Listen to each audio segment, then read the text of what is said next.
Hey everyone, welcome back to the All Things Private Practice podcast. I'm joined today by Carrie Wiita, and she is an adjunct professor, consultant, former professional actor. I didn't know this about you. And Really? creator of Interpersonal Branding, the first marketing and professional identity development framework for therapists and other service providers. She hates trickle-down marketing that makes therapists feel cringy about putting themselves out there and is rabidly obsessed with helping therapists improve clinical outcomes and craft a sustainable career using interpersonal branding. Welcome back to the show. Last time I saw you, it was when you were doing the Very Bad Therapy podcast. Is that what it was called? I can't remember. Yeah. Very bad therapy. Almost 3 years ago. Yeah. And it's good to see your face again. And I remember really enjoying our conversation back in the day. And you were in grad school at the time, kind of working through your program. And tell them real quick, the professional actor piece. Can you share a little bit about that? I did not know this. Really? Yeah. It's so funny. It's so central to my life and my identity. I think that I feel like everybody must obviously know this, but I forget that they don't. Sure. Yeah. It was my driving ambition for my whole life. I started acting professionally, like in Oregon when I was a little kid. And when I got out of college, I went to UCLA, studied English, not theater. And then when I graduated, I hustled to become an actor. And so eventually it started working. And so I had a career as a working actor for about 15 years in Los Angeles. And so you don't know me from anything. And the only thing that people know me from, if they know me from anything, is if you're a super like old school fan of the show Reno 911. I actually was, yeah. I had a few appearances on Reno. Wait, what? Oh yeah. I was an underage student that Ben Garant attempted to pick up before finding out I was like 11 or something. Sure. I was a truck stop hooker. I was a slutty cheerleader, slutty principal. I did a lot of comedy sluts in my time. Yep. Okay. That was my bread and butter. But yeah, and then I think the thing that most recently people know me from is if you it didn't come out this year, but every Halloween for the past few years, most every year, there's a Geico commercial with a haunted house and a group of teens trying to escape a serial killer. And one of the teens says, "Why can't we just get in the running car?" And that is yours truly. Wow. I didn't know I was with royalty right now. Yeah, it's not. That's generous. I appreciate that very much. In LA, it is just a job. It is another job that you got to keep hustling to keep that health insurance, and eventually you realize it's not a good fit anymore. Hence the pivot to psychotherapy, and that's how I found my way to grad school. Which is actually like a very good transition point for what we're going to talk about today, because you want to talk about marketing and interpersonal branding and niching and not being cringy when marketing. And I think like figuring out who you are along the way in this journey as a small business owner is all a part of that. And I think that so often our target audience is our versions of ourselves. I think we get into this field for a reason. And I think that we really fucking suck at the business side of things and really, really struggle with how to show up in an authentic way that feels aligned to us, that feels natural, that feels comfortable, that doesn't feel gross. I always used to put people on the spot in my coaching programs and ask like, what's the holdup with marketing? And everyone would say like, I feel like a used car salesperson. Mm-hmm. That was always the line, something like that. Yeah. Oh my gosh, spot on. Absolutely. That was the thing that struck me the most about this field coming into it, pivoting from a different field. And I had a sales and marketing background back in the day. I've had jobs in nonprofits and for-profit education marketing, Starbucks, like all the things. I've done all the weird things. So, and as an actor, you really are like, that is the job, is marketing yourself. That's way more of the job than it is the craft of acting. Sure. Yeah. And so, that was my comfort zone. Like I understood marketing as like, that's the thing you got to do as an adult. Once you start adulting, you have to market yourself in this world to make a living. And then I came to grad school psychotherapy grad school. My program was a marriage and family therapy program here in LA at Cal State Northridge. But I think all programs are more or less the same. I instantly got this sense about this hatred of marketing, this real stigma around marketing in the field. Yep. And another lecture for another time is one of the things that I kind of learned in the process of all of this research that I've been doing is that I think that our field gets delivered upon our entry into the field, we get delivered a message that good therapists don't talk about themselves in public. Yep. And that is a cultural message. It's a historical message. And it gets compounded by a lot of the kind of peer-to-peer sort of policing that happens in our field. Yeah. And it's very thorny. And once you're in grad school, you kind of hear this and you're like, oh, okay, great. Like I would never do that. And you build your identity, your professional identity around, I'm not like that. I would never do that. And that's what the field secretly wants from you as a therapist. And so I was curious about that because I'd been listening to, more entrepreneurial therapists, their podcasts, Kurt and Katie on the Modern Therapist Survival Guide podcast, Ben Caldwell, who's got a billion different entrepreneurs. Those are the people that I became like early on introduced to. And I was like, wait a minute, that seems to run really counter to this. What is going on with marketing in therapy? And so I actually did my master's thesis on the intersection of marketing and psychotherapy. And that's from there. It was like a 250-page multidisciplinary literature review because it turns out, like I set out to study, like, how does our field, like, what's the best way to market to psychotherapy clients? What's the best way for psychotherapists to market themselves? What does our field have to say about that? Turns out, no literature on that. Very little. All anecdotal. All anecdotal. If it's even published, it's all just what we get. What is available to us is what gets sold to us after we graduate. Right. And that's what we're left with. And that's what I call trickle down marketing is marketing that has come to us from other fields that was never intended for our field because our field has invested nothing in finding out what is right for therapists. Right. And so we got to take what we can get. We take the scraps. Take the scraps. We do. Literally. We take the scraps. More often than not, you see it probably all the time of like people just put it out into a big therapist Facebook group. And then you get responses that are all kind of similar. And it's like, of course, we're like rinse and repeating and regurgitating the same information if all we've ever been told is the same information.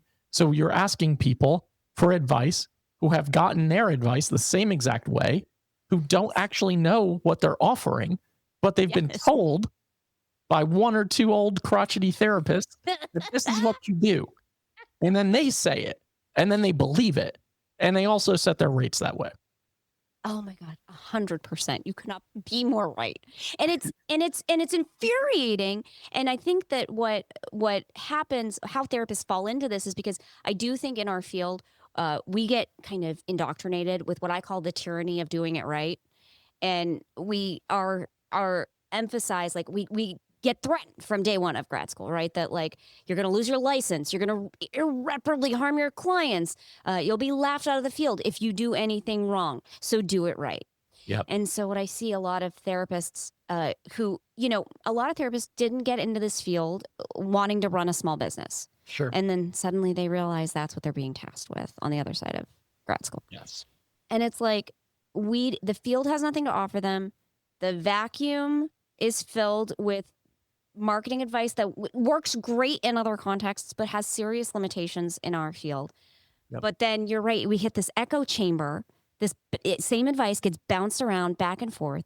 And then therapists are assuming, oh, this is what marketing is because I heard about it in this Facebook group. I heard about it on all the podcasts. I heard about it and this is what marketing is. And then you see this like echo chamber of therapists asking other therapists if their marketing is any good. And those therapists who are being asked are responding based on what they learned from the marketing gurus who told them this is how you do it. And it just crescendos. It just goes and goes. And that's where I feel to bring us back to our conversation before we jumped on the air, like what I think is the biggest like tragedy of this echo chamber is this conflation of this idea of niching down with marketing in total. Right. As if that's the end all be all. It's such a misconception. There is, like, you hear this drum beaten a lot, like niche down, niche down, niche down. And can be great advice. Happy to talk about how it is great advice. It can be. But it is one strategy. It is one strategy for marketing. Yeah, it's one like very So- small sliver of the pie, right? And it's ultimately the same when I see people solely reliant on like their psych today profiles. And then Mhm. there's the anecdotal advice that gets thrown around in the Facebook groups of like, I've updated to keep up with their algorithm and to change my profile like by a word or two so that I'll get bumped up the feed. And it's like, there's no evidence that that is true. Maybe that has happened at times when you exist in a small community with 7 other therapists, but ultimately there is no evidence that updating your profile or putting an extra comma in to trick the algorithm is going to boost you to the top. But that is what I see all the time. And it just makes me want to smash my computer. And just like, I've given up on offering feedback and support in that instance because there's no point in a lot of ways. But ultimately, you see that, you see the niche component. And I've stressed a lot of the times, like, narrow down your niche, figure out who you're marketing to. But it's more about like, if you're going to solidify and specialize and really own it and say, this is who my ideal target audience is, it doesn't end there. Mhm. You have to figure out the steps to actually get in front of those clients. Yes. And it is a hell of a lot more than just saying, like, I specialize in supporting high achieving neurodivergent entrepreneurs who will never think that anything they do is good enough. And, you know, blah, Exactly. blah, blah, blah. Yeah, oh, you're totally right. Niching down is a positioning strategy. Yeah. It is a way that, and it's a tried and true one.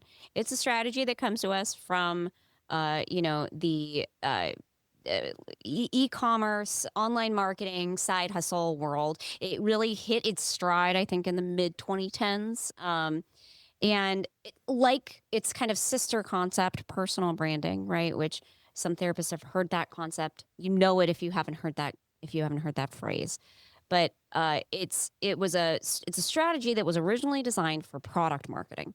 Yep. And became applied to people, which worked. And it works, I think, very well in other aspects, in other fields, in other industries and contexts. In therapy land, I think it seemed like it was gonna like hit perfectly, right? Because first of all, there's this total vacuum of advice designed for us and our clients.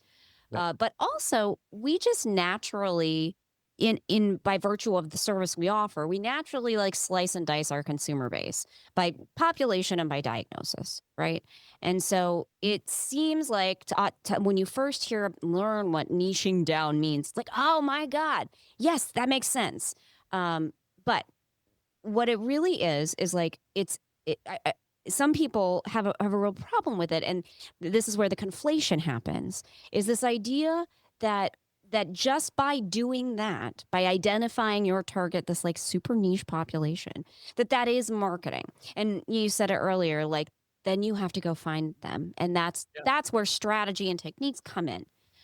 But where I do think I hear so my thing these days is no niche, no problem. That's fine. It's fine if you don't have a niche, because I do think for some therapists it works great, particularly if you do have an area of expertise, a specialty that does suit this population diagnosis, like segmentation very, very well. But the thing I want to like point out is that this niching strategy comes from a very different context. It comes from a business context where they do not face the limitations that therapists do in their private practice. I have to start by explaining very quickly in a very tiny nutshell this business concept. It's a business school term called TAM, SAM, SOM. Okay, TAM is your total addressable market. SAM is your serviceable addressable market. And SOM is your serviceable obtainable market. All right. And it's easy to understand. Your total addressable market is the total universe of anybody who could ever buy your stuff. Your serviceable addressable market is like your reachable audience. Okay. This is people you could realistically reach, given your whatever you're selling, the features, where you're selling it, the location, and your target audience, right? And then the SOM is the realistic share, the people that you could, the consumers or customers you could realistically capture. This like idea of niching down, when applied to like a side hustle environment, an online marketing world, right? Or e-commerce products, right? In an e-commerce setting, your TAM, the total universe of anybody who could buy it, it's everyone with an internet connection and a credit card, right? That's who your total addressable market is. If you're selling hiking shoes, say, for example, then your serviceable addressable market is anyone with an internet connection, anyone with a credit card, and a need for hiking shoes, right? Right. Okay. So now we're narrowing it down because you are narrowing who you're selling to based on what you're selling. And then your SOM is the realistic share. Realistically, who you're selling to is people with an internet connection, a credit card, a need for hiking shoes, and whatever it is about your hiking shoes that suits them, right? Whether they like the brand, do you make it in the right sizes that fit their feet? Is the price point amenable to them? All that. Therapists, so before I move on to therapists, niching down in this context is super helpful because your total addressable market is anybody on the planet with an internet connection and a credit card. Right. And even once you get down to your serviceable, achievable market, your SOM, your obtainable market SOM, you're still talking about quite a lot of people. Anyone with an internet connection, a credit card, a need for hiking shoes, and they like your shoes. That's where niching becomes helpful. That's where niching can be super powerful because now you're like a New Balance versus a Hoka or whatever, you know? With therapists, the problem starts because our total addressable market, like the universe that's available to us, is first and foremost limited by your license. Right. Right? So in the US, that means if you're licensed in one state, that's your total addressable market. That's who you start with. Right. And then, so like, say you are like a therapist who's licensed in Oregon. Okay. The first group you have to start with is people who live in Oregon.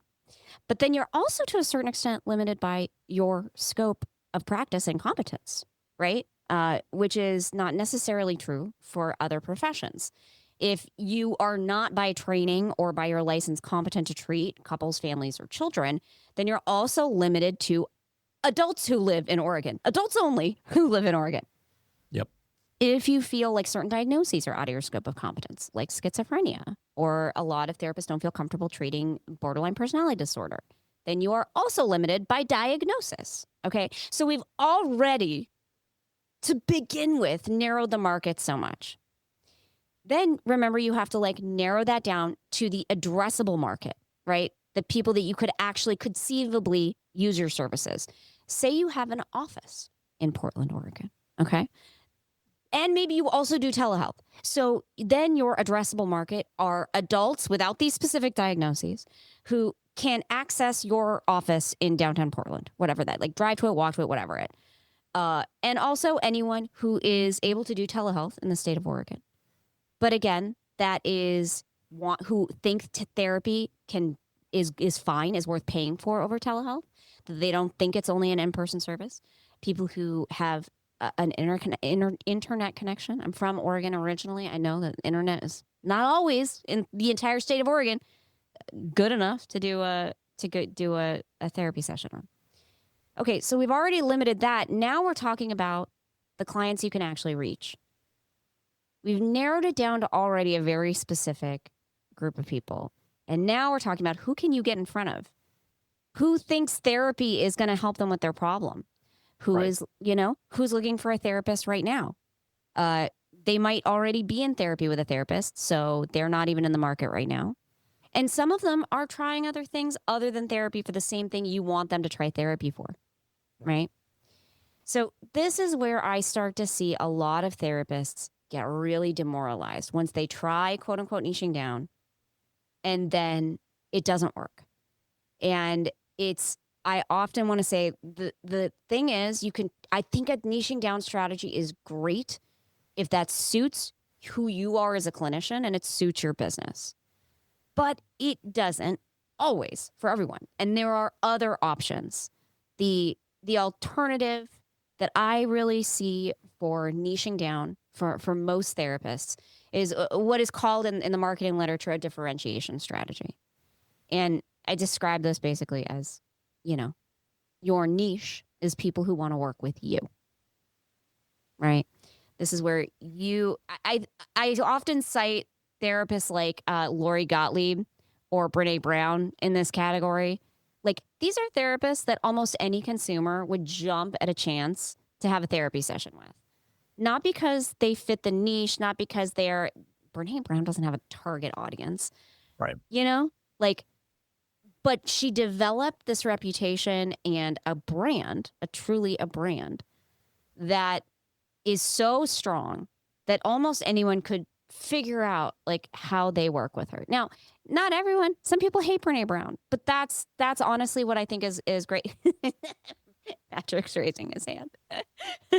And Hate is a strong word, but not a fan. You're a wrong fit client for Brene Right. Brown. Yes. Which is great. I think strong marketing does that. Strong marketing, in my opinion, should do two things in equal measure, and that's inspire approach behavior in right fit clients, and in equal measure, avoid behavior in wrong fit clients. Right. Yeah. We talk a lot about attract and repel on here. And I think that's a big part of it, of like attract the people who are right for you, repel the people who are not a good fit for whatever reason. Yeah, because don't you think therapists get caught up sometimes in being afraid of turning people off? 100%. And they get afraid to turn people away, even if it's absolutely not the right fit for both of you, for one of you, really a struggle. Right. Absolutely. So and that's the thing with differentiation, defining your brand. In my framework, it's your interpersonal brand. It's going to be a right fit for some people, and it's going to be a bad fit for others, and that's the point. Yep. What I think is the real failing, or like the tragedy again of this conflation of niching down with marketing, is it neglects the therapist sometimes at the center of the brand. Right. And I think that sometimes, especially for therapists who haven't put a ton of thought into and I don't mean this in a bad way. I mean, we don't get support around this. But if you've never really thought about how you work, what you do as a clinician, how you help, what goals do you help your clients achieve? How do you help them achieve those goals? This is the service that you're selling. That is what you need to be marketing. And I think that for many of us, we don't get a lot of support around that in grad school and training. We get told, do it right, don't do it wrong. And then we get thrown into the deep end of, marketing advice, which again centers a lot around niching down, which starts with quote unquote your ideal client. And really quickly, I think therapists can lose track of connecting back to the center of the brand, which is themselves. Who are you as a clinician? Who are you as a person? How do you work? And this isn't one other thing that I do want to, I do rant. I rant. I'm going to stop ranting in 1 second. The one thing that I do wish that I want therapists to know that I think that I feel is very different about therapist marketing than non-therapy marketing advice you're going to get, is that the clinical outcome research is very clear that any therapeutic stance, from an open book to a blank slate, Freud to whatever, Carl Rogers, all of that works clinically. Okay.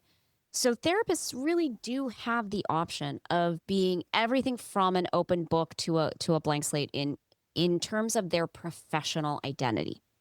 It's valid.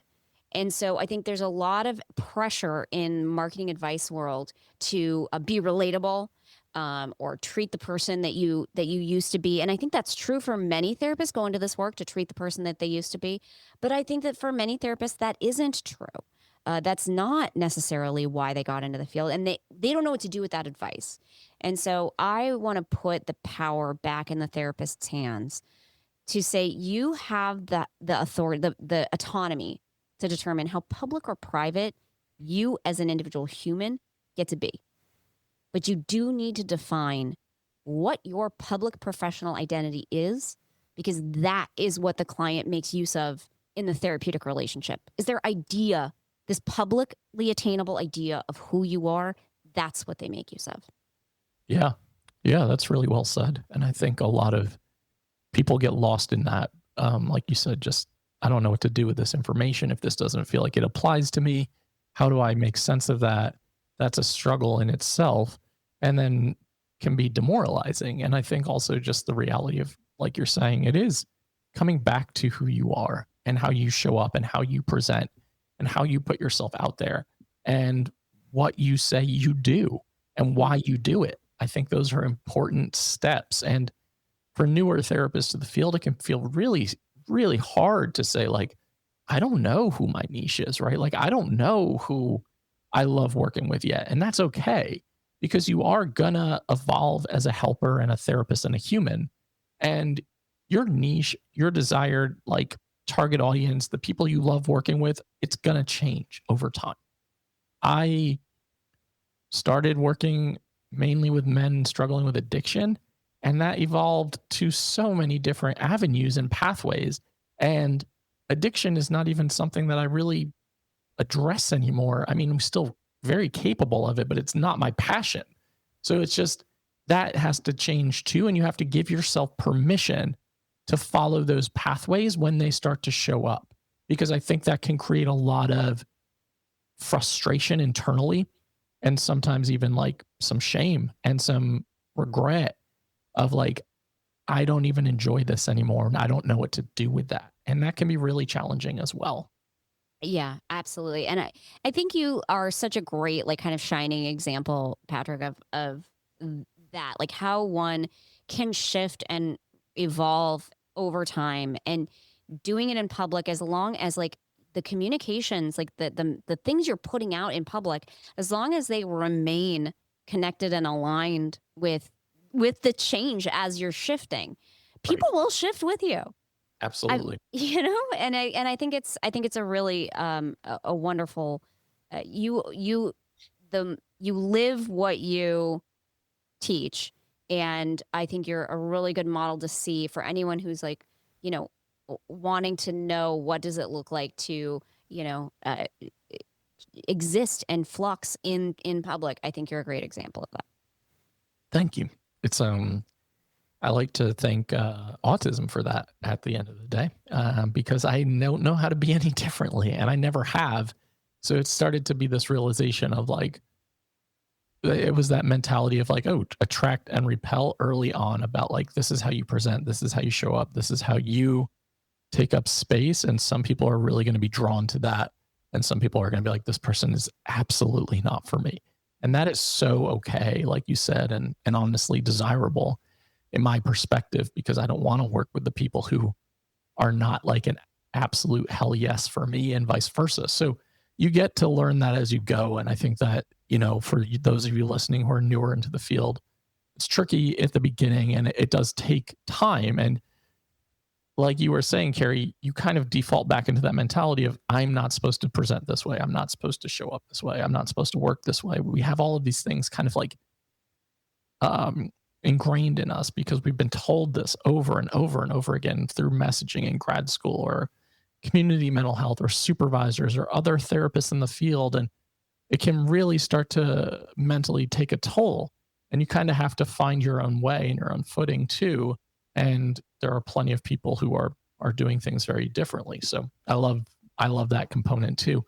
As we get ready to wrap, takeaways for people who are listening who are like, okay, I really like what Carrie's saying. I don't know how to start. Like, where's my journey begin? Yeah, yeah. Well, start with me. um, that's not an unsubtle pitch. That is what I hope to offer my clients is support around starting with them.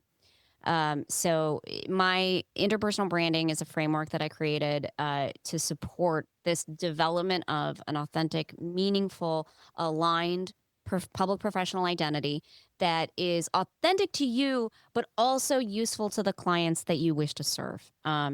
Because both of those things have to be true in equal measure.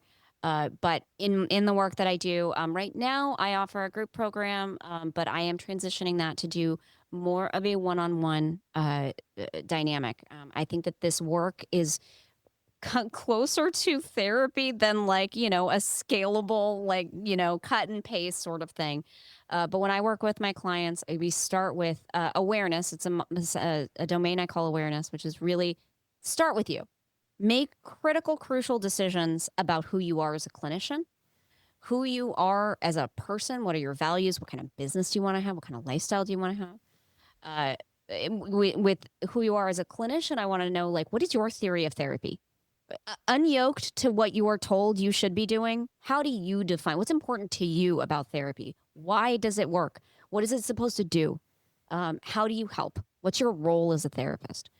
These are questions that, again, we get asked them on the licensing exams, but we don't ever answer them for ourselves. Right. And so that's what I really help clinicians with, is figuring out who they are. And then understanding who they are interpersonally. How are you experienced by other people?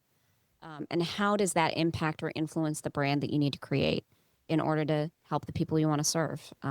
So that's where I think it starts. I think it starts with the clinician. It starts with defining your public professional identity, what I call your interpersonal brand. Love that. And for everyone listening, we'll have that all linked in the show notes so that you have access to Carrie's programs and her coaching, and so that you can find her on social media and on your search as well. And you have so much to offer. I mean, not just in marketing, you ran a podcast for a very long time. You know the world very intimately. And I think it's always important to learn from people who have experience in both the therapy world and the business world. I think it's important to hear both sides, because otherwise echo chambers, like we talked about before, and oftentimes not good ones. So I just want to really reiterate that as well. And thank you for making the time. It's good to catch up. And I'm so happy to see where the last couple of years have taken you, and excited for your journey. Thank you so much, Patrick. And where can people find you? What's the best place? Probably the best place right now is my website, www.interpersonalbranding.com. I also run a free Facebook group, Marketing for Therapists Who Hate Marketing. Come on by over there. And I will be more present on the socials in the coming months. So I think I'm at the Interpersonal Brand everywhere. So perfect. Easy enough. We'll have that all in the show notes as well for everyone, so you have easy access to Carrie's information. And to everyone listening to the All Things Private Practice podcast, new episodes are on Saturdays on all major platforms and YouTube. Like, download, subscribe, share. Doubt yourself. Do it anyway. I'll see you next week.